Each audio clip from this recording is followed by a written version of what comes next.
حضرت جنید بغدادی کے پاس ایک عورت آئی اور پوچھا کہ حضرت آپ سے ایک فتویٰ چاہیے کہ اگر کسی مرد کی ایک بیوی ہو تو کیا اس کی موجودگی میں دوسرا نکاح جائز ہے؟ حضرت جنید بغدادی نے فرمایا، بیٹی، اسلام نے مرد کو 4 نکاح کی اجازت دی ہے بشرطے کہ چاروں کے بیچ انصاف کر سکے۔ اس پر اس عورت نے غرور سے کہا کہ حضرت اگر شریعت میں میرا حسن دکھانا جائز ہوتا تو میں آپ کو اپنا حسن دکھاتی اور آپ مجھے دیکھ کر کہتے کہ جس کی اتنی خوبصورت بیوی ہو اسے دوسری عورت کی کیا ضرورت۔ اس پر حضرت جنید بغدادی نے چیخ ماری اور بے ہوش ہو گئے۔ جب وہ عورت چلی گئی تو حضرت جنید بغدادی ہوش میں آئے تو مریدین نے وجد کی وجہ پوچھی۔ حضرت جنید بغدادی نے فرمایا کہ جب عورت مجھے یہ آخری الفاظ کہہ رہی تھی تو اللہ تعالیٰ نے میرے دل میں یہ الفاظ القاء کیے کہ اے جنید، اگر شریعت میں میرا حسن دیکھنا جائز ہوتا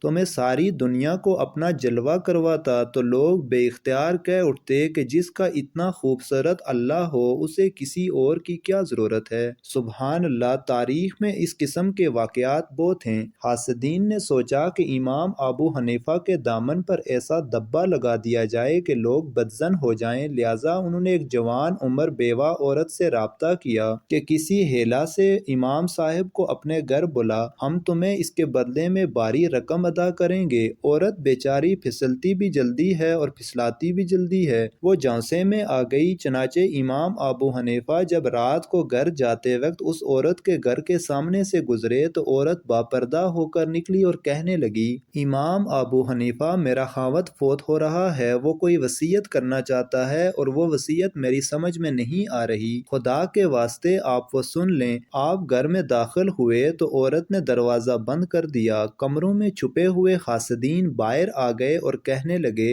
ابو حنیفہ، آپ رات کے وقت ایک علیحدہ مکان میں اکیلی جوان عورت کے پاس برے ارادے سے آئے ہیں۔ چنانچہ اس عورت کو امام اعظم کو لوگوں نے پکڑ کر پولیس کے حوالے کر دیا۔ حاکم وقت تک بات پہنچی تو اس نے کہا، انہیں فی الحال حوالات میں بند کر دیا جائے، میں صبح کے وقت کارروائی مکمل کروں گا۔ امام اعظم اور اس عورت کو ایک تاریک کوٹھڑی میں بند کر دیا گیا۔ امام اعظم باوضو تھے، لہٰذا وہ نوافل پڑھنے میں مشغول ہو گئے۔ جب کافی دیر گزر گئی تو اس عورت کو اپنی غلطی کا احساس ہوا کہ میں نے اتنے پاک دامن شخص پر بہتان لگایا ہے۔ جب امام اعظم نے نماز کا سلام پھیرا تو وہ عورت کہنے لگی، آپ مجھے معاف کر دیں۔ پھر اس نے ساری کہانی سنا دی۔ امام اعظم نے فرمایا، اچھا، جو ہونا تھا وہ تو ہو چکا، اب میں تجھے ایک تدبیر بتاتا ہوں تاکہ ہم اس مصیبت سے چھٹکارا حاصل کر سکیں۔ اس نے پوچھا، وہ کیسے؟ آپ نے فرمایا، تم اس پہرے دار کی منت سماجت کرو کہ لوگ مجھے اچانک پکڑ کر لے آئے ہیں، مجھے ایک ضروری کام سمیٹنے کے لیے گھر جانا ہے، تم میرے ساتھ چلو تاکہ میں وہ کام کر سکوں۔ پھر جب پہرے دار مان جائے تو میرے گھر چلی جانا اور میری بیوی کو صورتحال بتا دینا